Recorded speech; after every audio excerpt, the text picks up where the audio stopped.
my name's Hannah Tozer and I'm going to talk to you today about virtual learning and working.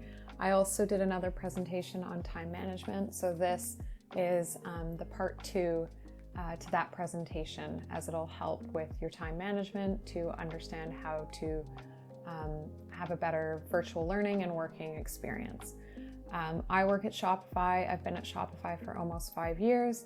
I work as a global launch program manager, and my job is to help with working on projects, helping with onboarding, operational success for our global launch engineering team. So let's jump right into it. So today we're going to talk about virtual learning and working in regards to environment, the prime time method, mindset, time blocking, Pomodoro Technique, yes, like the tomato, and then breaks, and we're going to conclude the presentation. So let's start with environment. So space. Space is a big part of virtual learning and working. I used to work in an office, and then when the pandemic happened, I moved to working at home.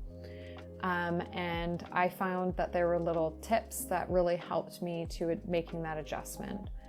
For myself, one of the big pieces was having a designated space where I work. So I have this secondary room in my house. I put a desk in it, and this is my mini office. So I only have my desk in here, and I only work in here for work. I try not to work on the couch. I try not to work from bed because I find otherwise it doesn't create as much of a work-life balance, or I'm not as productive in those other spaces.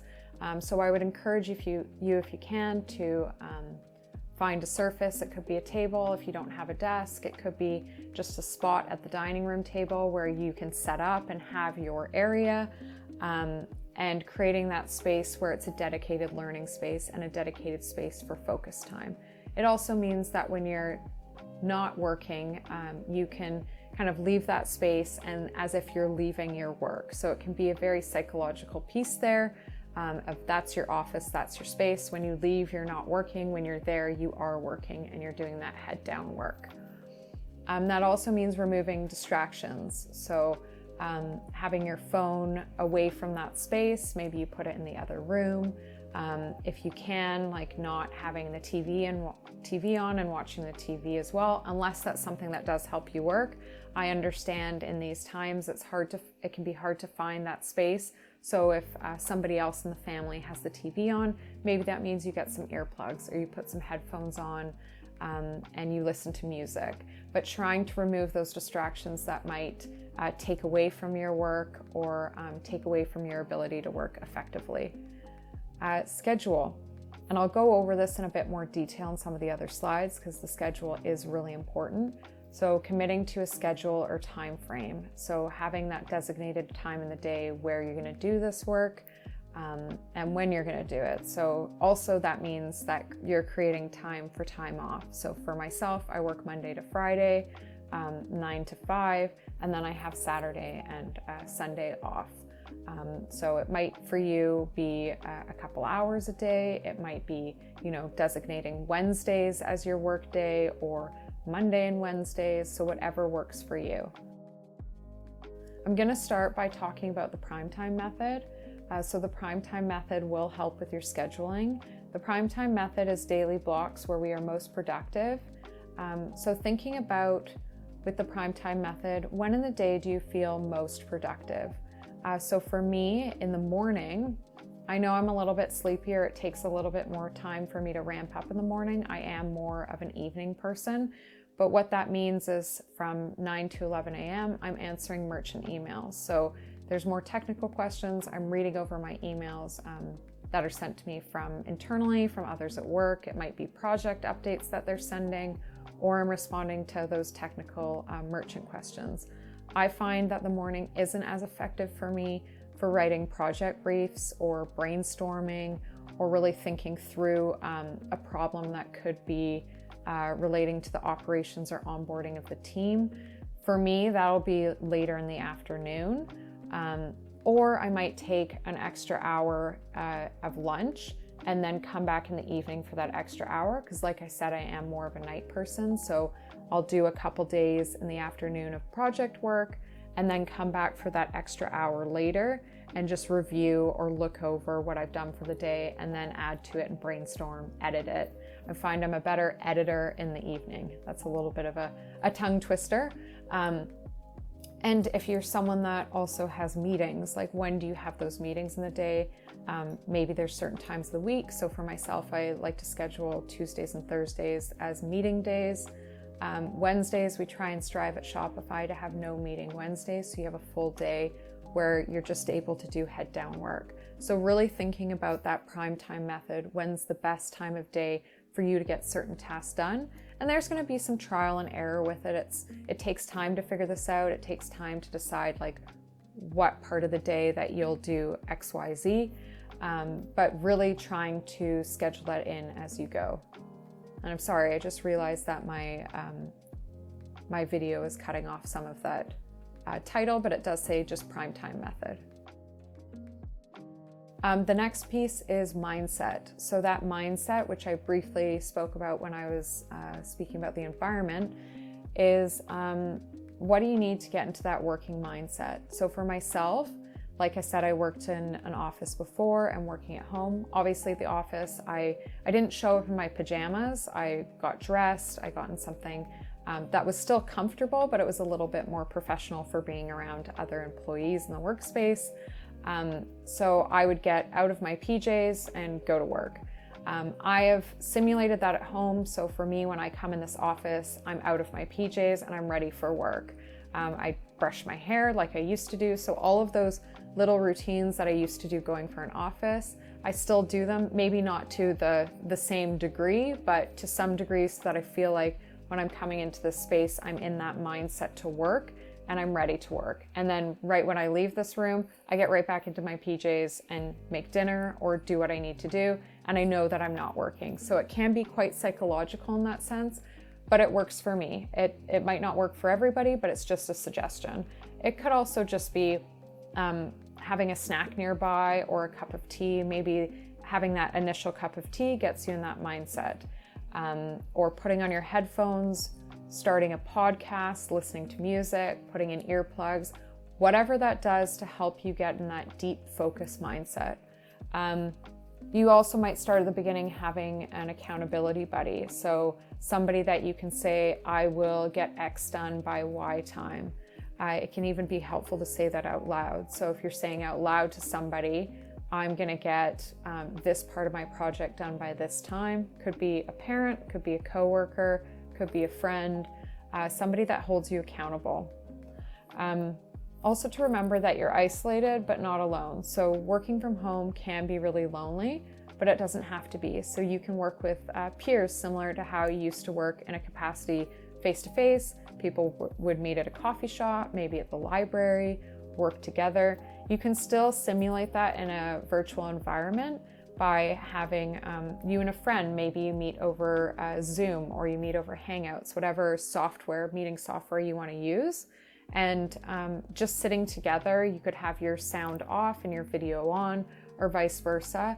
And it makes it feel like you're working in the same room. And also if you have questions or you're brainstorming together, then you can ask them in real time. You don't have to wait to go over by email or that chat that you're using. If it's Discord or something else, you don't have to wait for a response. It all happens in real time. So those are things to consider when looking at your mindset of work and how to start working in a virtual environment. Time blocking. Time blocking is another big one. You can also use a to-do list, and a to-do list is great, but it can also be important to time block in your calendar, and it can make it feel almost more official to have it blocked off and more organized. And then you can see it at a larger scale like this. If you do it in Google Calendars too, you can set reminders. So most of my meetings, it'll give me a 10-minute reminder before something starts. So you can naturally, it schedules in those 10-minute breaks. You need to prioritize the tasks based on importance and then schedule adequate time for them on a personal calendar. So with that priority mindset, so when should you schedule things in the day, this is what it's going to help with as well. And you can color code them accordingly. So this type of calendar is called time blocking. So prioritizing that time, maybe you have green is your focus time, and purple is brainstorming, or blue is when you're answering emails or you're responding to your team. I'm making sure that you're adding in ample time. So as you can see here, these have been blocked for hours at a time. It's going to be a lot harder if you're blocking in 10 minutes here and doing it 10 by 10 or 20 by 20, only because if you have those reminders set up as well, your computer is going to go a bit nuts sending you all the reminders, and it might get overwhelming to see that all coming through. If you do work in a calendar like this with multiple people, it also allows others to see into your calendar and see when you're working and schedule meetings accordingly. So for myself, I schedule in focus time, and that means that others, when they're booking a meeting with me, they can't book over that, they would have to book around it. If you have a lot of meetings, you might want to have all your meetings in the morning and then your focus time in the afternoon. That way you're not having a meeting, 30-minute break, meeting, 15-minute break. It can really discombobulate that focus time if you're having too many short meetings or too many short breaks in between those meetings and not just dedicating a full chunk to focus. And as you can see here, making it fun. So color coding can make it really fun to look at. Different types of tasks can have different colors, and make it what you want. You can also do this on paper as well, but keeping in mind it won't set you those reminders. But if you're more of a visual on paper learner, that can also work too. The next thing I'm going to speak about is Pomodoro Technique. So it's almost by saying the tomato technique. So it's a simple method to balance focus with deliberate breaks. So plan your tasks. How many Pomodoros might you need? So what tasks do you have for the day? How many breaks are you going to need? And what a Pomodoro is for 25 minutes, you're going to just focus on one task and one thing and work through it. So as you can see, there's a tomato timer here. If you don't have a tomato timer, you can use an egg timer or another timer that you have. I would try and avoid using your phone, because since your phone could be a distraction, you might get sucked into it if you're using it also as a timer. So something that only functions as a timer would be an egg timer or a tomato timer or another kitchen timer. That would be sufficient. You could also use your microwave timer, something like that, because you might get distracted with the microwave to get a snack, but you're not going to get distracted with the microwave going into Instagram or something else that could really suck you in and take that time. So with the Pomodoro, you would set the tomato timer or your timer for 25 minutes.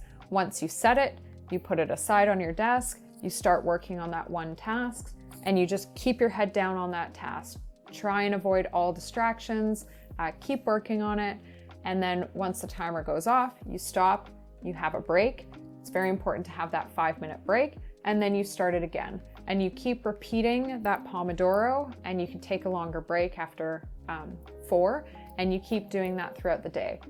This doesn't work for everybody, but I just wanted to make it as a suggestion. It could work for you. Some folks like to do 3 hours of head down work. You'd still be scheduling in those breaks, but maybe you work for an hour and then you do a 20-minute break.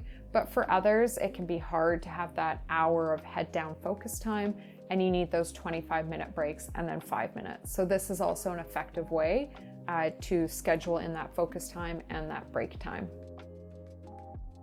And that brings me to breaks. So breaks are very important. This here is a photo of my dog Millie and us on a walk. That's one of my favorite things to do on a break, is take my dog for a walk, get some fresh air outside. I live in Ottawa, Canada, so as you can see, it's very, very snowy and it's cold at the moment, but luckily we have a little bit of sunshine.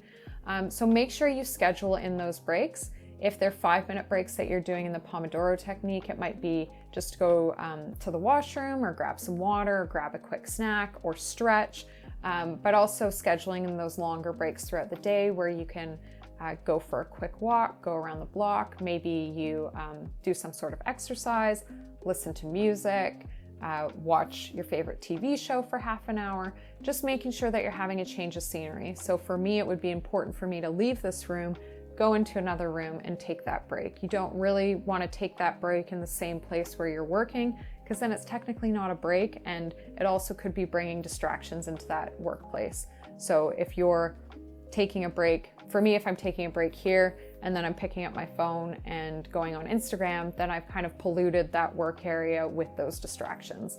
So really important, that psychology of where you're taking that break and how you're changing that scenery. And fresh air is great. It's always good to just get out, even if it's for 5 minutes, walk around the block, go sit in the back garden, sit on the deck, just really getting that fresh air. And of course, stretching. Stretching is super important throughout the day. You know, stretch your legs, put your feet up on the wall, give your shoulders a couple stretches, and making sure you're taking care of your body and your mind at the same time.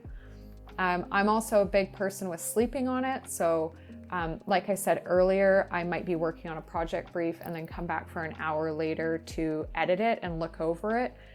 Writing isn't necessarily my strong point, and I like to make sure that I'm consistently reviewing. So sleeping on it is another way to do that.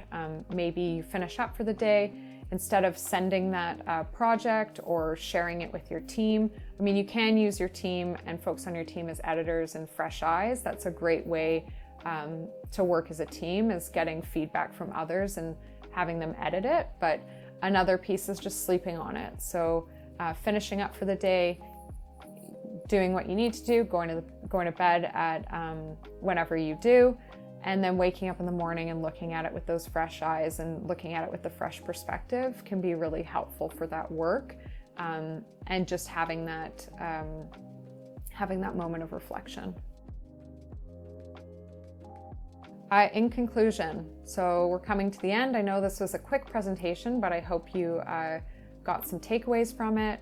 Another piece that I want to mention is celebrating your wins. So we all have good days, we have bad days, and making sure that you're having a moment for reflection at the end of your workday to say, what did I do well today, or what worked well today? What maybe could I do better? What do I want to change about my routine? So like I said, it does take time to get into your own virtual learning and working environment, and just deciding what is right for you and what works for you to have that head down work.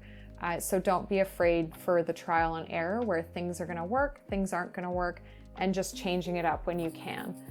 The same method doesn't work for everyone, so the things that I mentioned today might not work in the same capacity for you, and that's okay. They're just suggestions. You can also ask other folks, so maybe your parents or friends or family, because there's a lot of people that are working in a virtual environment at the moment and adjusting to that. They've always worked in offices or always worked outside of the home.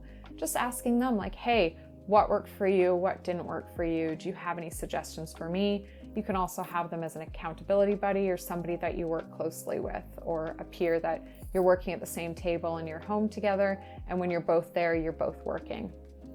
So reflecting on where things can be improved and celebrating the things that you did well is really important for that. So thank you so much for your time today. If there's any questions, let the Technovation organizers know, and they can pass them along to me.